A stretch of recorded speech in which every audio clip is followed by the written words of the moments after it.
guys, welcome to my Ocean One channel, and I'm going to mix it up tonight a little bit because we finally have what we've all been waiting for, which is a conference call. We have an ER coming up, an earnings report of course, and today we finally got the news that we're going to have a conference call on February the 29th. So since this is a little bit different take on what I usually do, I probably better do a disclaimer, the YouTube disclaimer. So none of my statements or content constitute professional advice. Viewers that follow any advice or instructions or suggestions do so at their own risk. So you are responsible for your own investments. And of course, that's the way that it has to be. But I wanted to go over the conference call and my thoughts. Now, I wanted to break this up into three categories because I could talk for hours about this stuff, and I don't think any of you want to sit here and watch this for hours. So I'm going to try to keep it 10, 15 minutes, somewhere in that neighborhood. We'll see how it goes, but I want to break it up, and I want to briefly talk about where we have been. Then I want to move into where we are, and then I want to move into where we are going. So I'm going to have three segments, and I'll break it up into those three. So let's just start here without any notes, without anything. Let's just, where have we been? If you were to go back 1 year ago, Fisker was saying, hey, guidance is 42,400 units for 2023. And I think we all know that 2023 simply didn't work out the way that we expected. Guidance was not hit. It was almost a train wreck as far as, guidance was concerned, because we got delayed with homologation and getting the Ocean approved for sale, and seemed like that took too long. And then once Fisker did start, getting Oceans out, seems like we slowed down for some software. And then it also seemed like that we just couldn't get our act together as far as deliveries. Seems like Magna was producing the Oceans and we were shipping Oceans around, and then we made a deal with Odessa, and turns out that there was just some miscalculations there, and it's unclear to me, who would bear the blame for that. I think it's easy to, simply slap that on Henrik and Gita and move on. I do think that they would deserve most of the blame. It's unclear, though, if Magna deserves some blame, if Odessa was overpromising and they deserve some blame. But there's no getting around that 2023 was simply a terrible year for Fisker. The stock has been decimated. If you just go back 6 months ago, we were in the $6 to $7 range. And then the 10Q fiasco just murdered the stock. I mean, just absolutely destroyed it. So, here we are today. Actually, I've not even looked. I think we closed maybe 52, 53, 54 cents, somewhere in that neighborhood. So shareholders have been absolutely decimated. Now, that's where we've been. Also where we've been, though, is I've been driving the Ocean since November the 3rd. And I want to tell you that is a fantastic product. I really enjoy doing that, and it was never my intentions to do videos for it. But I had so many people, particularly in the Stock-Twits community, that kept telling me, hey, the Ocean so well, you should do videos. And I kind of got nudged into it, and, it turns out that I kind of like it. I have enjoyed doing it. It's, something fun to do, actually. And I do enjoy telling people about the Ocean. So that's where we've been in a nutshell. 2023 was a pretty rough year. And 2024 hasn't started off any better. As a matter of fact, 2024 has been, as far as the share price is concerned, a pretty big disaster. Here we sit, in the 50-cent range, and we've got a delisting notice. Well, I shouldn't say delisting notice. We have a non-compliance notice, okay, which, count your, what are we going to call them? Your extensions, your reprieves, when you're looking at 6 months. So 6 months Fisker has 6 months to clear this up. Okay, now where are we? Now, I just hit on part of where we are, with the share price and stuff like that. But what I really want to focus on as far as where are we is execution from where we potentially go from here. And Fisker has done a 180 from where we were originally looking, to be totally online, and now we're working with dealers. And it's unclear how quickly dealers are signing on. I'm sure we're going to find that out on the 29th, and that's something that I am very much looking forward to. So where else are we? We also have some changes in management. We have Dan Quirk that has come in to help on the financial side. We had Frank that has either left the company or has been fired. I'm not really sure which category that falls into, but he has been replaced with Eric. And so far, I have to say, I've been extremely impressed with Eric. He reminds me so much of the old Dan Galves that we used to have. And I have to say, it's an absolute pleasure to have him on the team, because he definitely cares about retail, and I'm sure he's working with institutions and stuff like that. Now, obviously, I'm retail.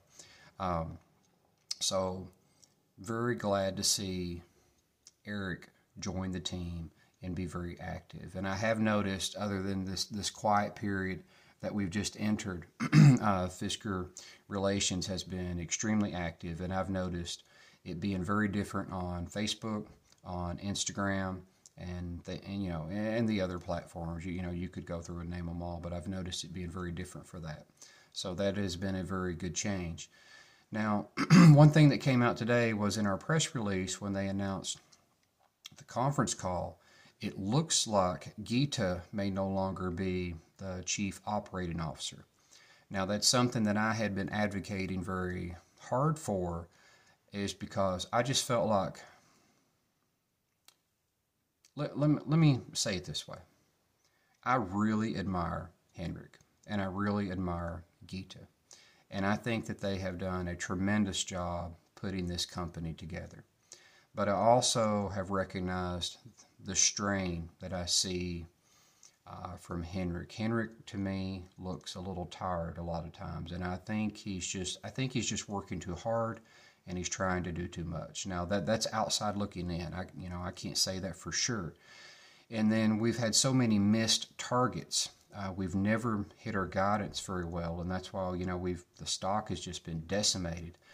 We've not hit our targets very well. So I have been advocating for to bring in a dedicated Chief Operating Officer, a dedicated COO to lighten their load. I don't want to see Henrik out of Fisker, and I don't expect that. I don't want to see Geeta out of the company, and I don't expect that. But what I do expect is results. And our results have clearly been mixed with Fisker so far. The single biggest thing has been we've missed on guidance. And we could walk through a bunch of other things, like all Fisker Ocean 1s will be sold by September, and some other misses in there. So I've been advocating for a new Chief Operating Officer, a dedicated COO, to come in and run a tight ship. Now, it does look like today, with Geeta not being listed on the press release, that it's possible that she is no longer either the head of that role, or she's played a partial role there, which I would welcome. I would very much welcome that. I would see that as a very positive news. Okay, the next thing is, where are we going? Obviously, we're going toward the dealers, and I see this as being a very big positive. Now, I'm not reading from any notes or any script here. I'm just talking, and that's pretty much what I want to do, except for when I go over my list for how do we fix the share price. I have been with this company since we were a SPAC. I mean, I am heavily invested here. I don't deny that to anybody, and pretty much watched pretty much everything that I've put in this company be down 90-95%. That's a pretty big loss, as a retail, to deal with that. But I've never sold a share, and I drive the ocean every day, so that does help. Where we're going though with the dealers is, if the dealers are on board and they are willing to push the oceans. They're willing to order the oceans. They're willing to, make a structure on their lot, that says Fisker. I'm liking what I'm seeing so far. I think that will be huge for us because Fisker will get paid. These dealers can order these oceans as soon as we drop them off. Fisker will get paid, and then those dealers will be highly motivated to move those oceans. Now, another thing that I like is I like that we are supposed to have, where it's, allowable by law or, not allowed, however you want to word that. It's a no haggle situation to where Fisker, potential customers will show up, and it's a no haggle. You walk in, this is the price, they test drive, there's no pressure, and they hopefully take home a nice ocean. So I think the dealer was a good fix because the single biggest problem that Fisker seemed to have, once we had sorted through getting the oceans, across the pond, I'm mostly speaking for the United States here, is Fisker had really botched the deliveries. And Fisker admitted that. It was horribly too slow. They promised that they would get up to, I shouldn't say promise. They said they expected to get up to 300 deliveries per day. And we did have a couple days that apparently that they cherry picked, and we were over 100 a day. But when you look at the averages, we were averaging right at roughly 40 to 43 per day. So, that was another big miss. And that's another reason why I have advocated for a dedicated COO. I would really like to see somebody come into Fisker and just simply run a tight ship and be able to say, no, no, no, and hold everybody accountable. I think that's where we are, and I think that's what's needed. Now, I'm going to break from those three segments, and I'm going to move into another category here. I've got two more categories. The first category is going to be how do we fix the share price?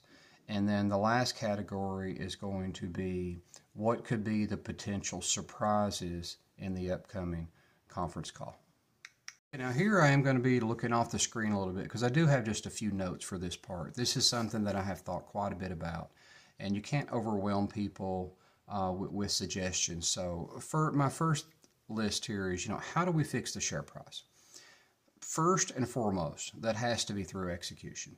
Has to be. There is no other way around that. How quickly are we selling oceans? How quickly are we making money off of them? Are our margins good? That has to be the execution first and foremost. But once you get past the obvious execution, what do we do? I think Fisker should admit blame where blame lies. Whoever the blame is. Now, outside looking in, it looks like Henrik has overpromised and Gita has just missed the mark on a few things. And that has cost us as, shareholders, that has cost us pretty big. Now, I'm not down on the company. I'm very positive on the company.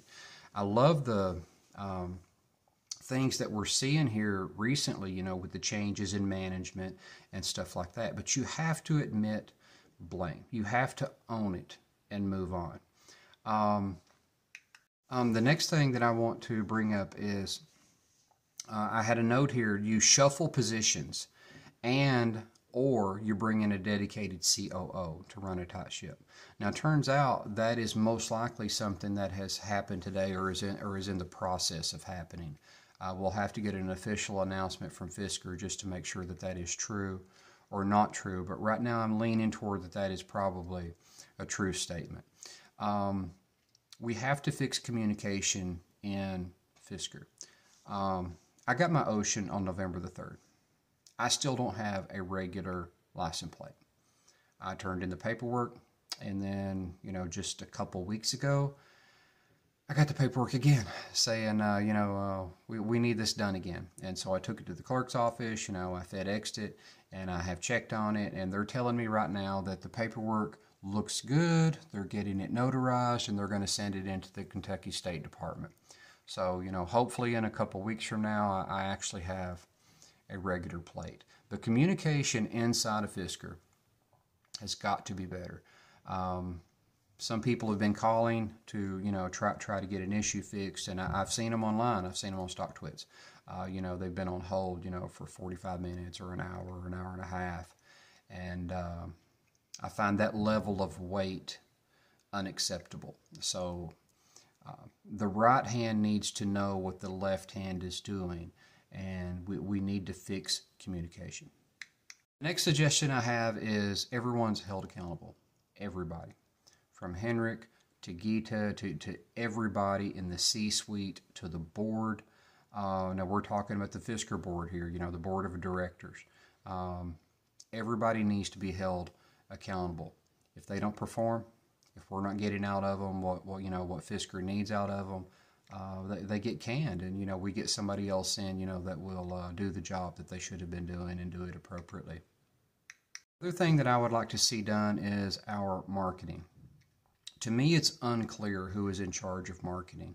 It looks like to some degree that it's Natasha.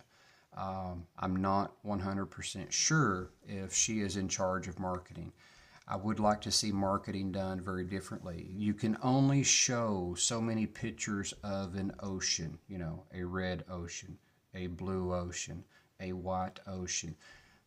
You can only do so much with that. You have got to be creative. If they need ideas, ask me. I'll be happy to hook them up. Now, I've invested in other companies before, and nothing speaks louder than open purchases.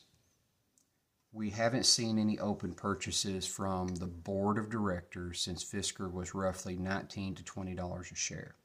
Now, Gita and Henrik purchased some. If my memory's right, it was around, not sure, I think the $7 to $9 range, and that's been quite a ways back. I think it was closer to $9 when they purchased some shares on the open market, but that's been it. They're saying that they are restricted. They need to be lighting it up. Nothing speaks louder than open purchases. Now, I would actually recommend that their purchases be tied to a market cap. And Fisker may not. Fisker may be like, oh heck no, we ain't doing that. But that's something that I would like to see. If they believe in the company, they can say, hey, we're not selling a share until we are a $10 billion market cap. I think it would be that easy, and that would show tremendous confidence in the company. Another thing that I would like for Fisker to consider is a buyback program. Now, I would be one of the first to say a growth company does not buy back shares. But I think Fisker is in extraordinary circumstances here with the very low share price. I think they could find ways to do this. And I don't think that that's something that should be removed from the table. I do think, if you would have mentioned an open purchase to me, buying back shares, if you would have mentioned that to me when we were $5, $6, $7, $8, I said, no, never going to happen.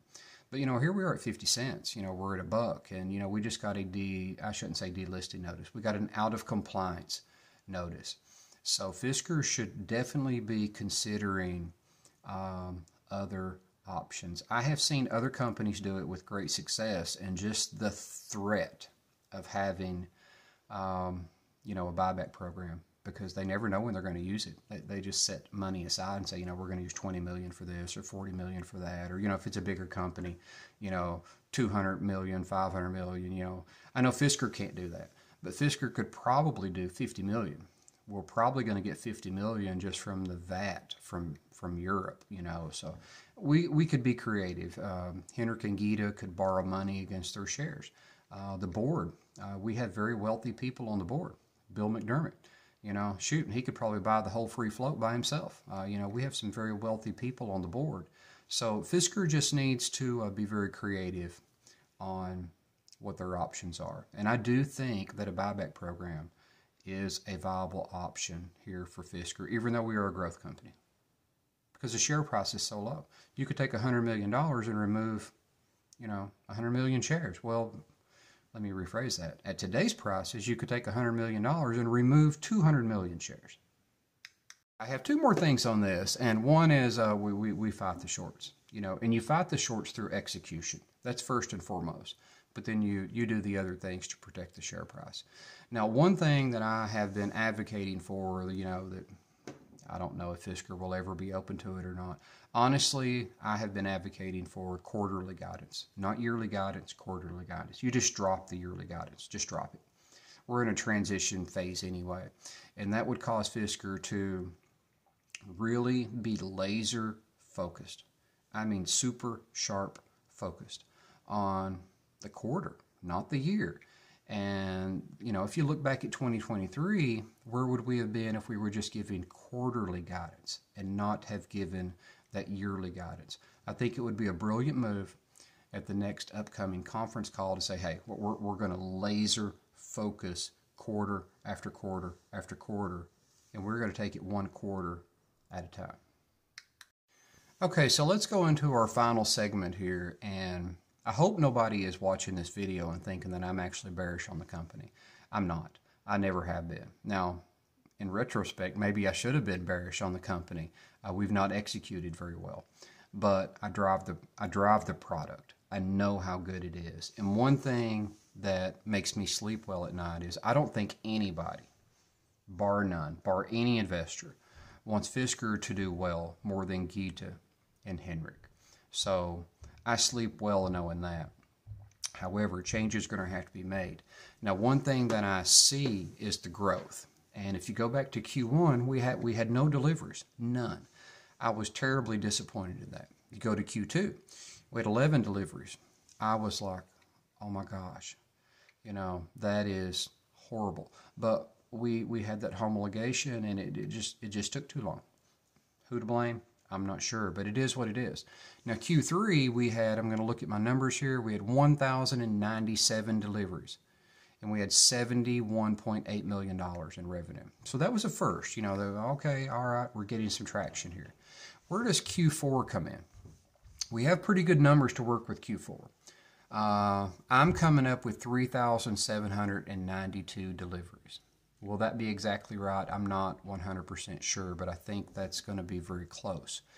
And if you use that, we're probably going to come in anywhere between, just from sales, probably going to come in anywhere from 225 million to 235 million. And, my personal ballpark sweet spot would be about 232 million.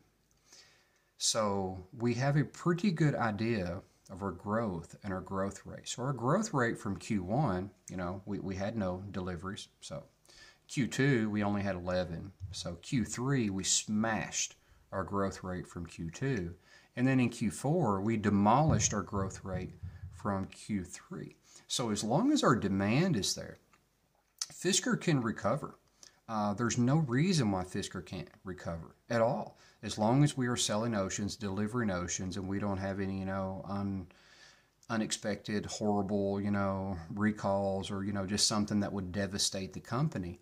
And I drive the ocean every day. I know how good it is. So that's something that gives me tremendous confidence. Now, what could be the surprises? We could get, great news on the dealers. Maybe more have signed up than we know about. Maybe more have ordered. Maybe they open up the leasing. I think as far as money's concerned, as far as revenue, the one big surprise could potentially be ZEV credits. Fisker has worked out a deal to sell those. I've got those in my notes. I'd have to go back, and read the exact dates and stuff that those came out. But generally speaking, Tesla tends to get about $3,500 per car. On top of the selling price. So it's unclear to me how many of those Fisker has, potentially sold, but those could be in the mix for sure. The other really big surprise could potentially be, our delivery rate so far for Q1. Now, that's kind of a double-edged sword. It could be really good because of the dealers and sales and deliveries. It could be mixed because of the same reasons. So, we have a double-edged sword going on here with the dealers. Maybe great, maybe not so great. We're just going to have to find out. I think Q1 and Q2 of 2024 will pretty much determine the rest of the year for 2024. Now, I'm very much looking forward to this conference call. I look forward to every one of them. I mean, I've listened to every one of them over and over and over and over and over. You guys may not believe that, but yeah, I have. I listened to all of them. My biggest disappointment with Fisker so far has not been the product. Product's good. We've got a few bad reviews, but the product is really, really good. I love driving it. The damage has been done by just mismanagement, maybe rookie mistakes, maybe over trusting certain people. Trust but verify. And I think that's where Fisker needs to be going. I hope that you have found this video not trivial. I don't think anyone's going to think that I'm bearish on the company at all. I never have been. It's just that Fisker is going to have to admit things that they have done wrong. Take the blame where the blame lies and hit it head on and fix it, whatever that takes. And it's got to be done through execution. Now, I want to end by talking about one thing. There's quite a bit of rumors going on about a reverse split. A reverse split is a possibility. There's no getting around that. But a reverse split, in my opinion, it's just a gimmick. You reduce the number of shares to get your market cap up. Poor execution got us here. Good execution can lift us up. It's that easy.